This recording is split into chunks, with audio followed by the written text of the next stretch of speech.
Good morning and welcome to the News Hour on AECS News.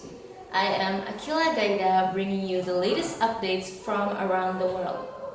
In a world inundated with information, we strive to sift through the noise to bring you the most relevant and reliable news.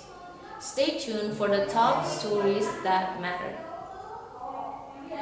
The National Aeronautics and Space Administration, NASA, unveiled the crew on Monday for its first human mission to the moon in more than 50 years after the Apollo historic mission ended in 1972.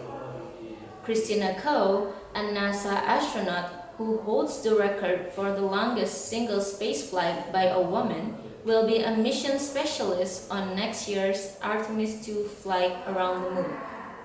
Followed by NASA's Victor Glover, a naval aviator, will pilot the Orion spacecraft that circles the moon in November 2024, becoming the first black man to take part in a lunar mission.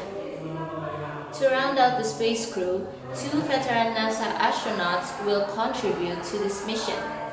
Wright Wiseman as the mission commander and Jeremy Hansen, a former fighter pilot, now with the Canadian Space Agency, CSA.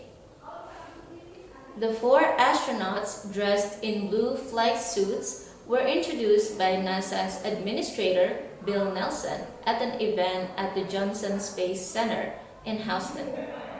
The Artemis II flight is a prelude to returning humans to the moon for the first time in a half-century, and an eventual mission to Mars. Koh, an electrical engineer, spent a record 11 consecutive months in space and took part in the first all-female spacewalks while on the International Space Station, ISS. As part of the Artemis program, NASA aims to send astronauts to the moon in 2025, more than 5 decades after the final Apollo missions. Besides putting the first woman and first person of color in the space crew, the U.S. Space Agency hopes to establish a lasting human presence on the lunar surface as a stepping stone for an eventual voyage to Mars. Nelson, the NASA chief, has said he expects a crewed mission to Mars by the year 2040.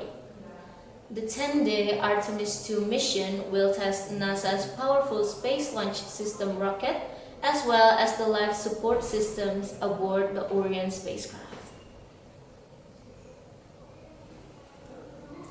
Moving on to the next session, we have an updated weather in Atlanta and the areas nearby for today. According to this update, areas around Atlanta, such as Brooklyn, Shermantown, and Joel Chandler Harris homes, have the average temperature around 23 degrees Celsius. For Atlanta itself, around 3 until 10 a.m., the temperature will be about 23 degrees Celsius, with the percentage of humidity gradually going higher from 0% to 47%. Around 11 a.m., the temperature started to increase about 7 degrees Celsius and reached its peak at 5 p.m. The humidity percentage went low for some hours, but it went high again at 3 p.m. Then, around 6 p.m. until 1 a.m., the temperature will slowly decrease back to its average temperature as well as the humidity percentage, which went low and reached 0%.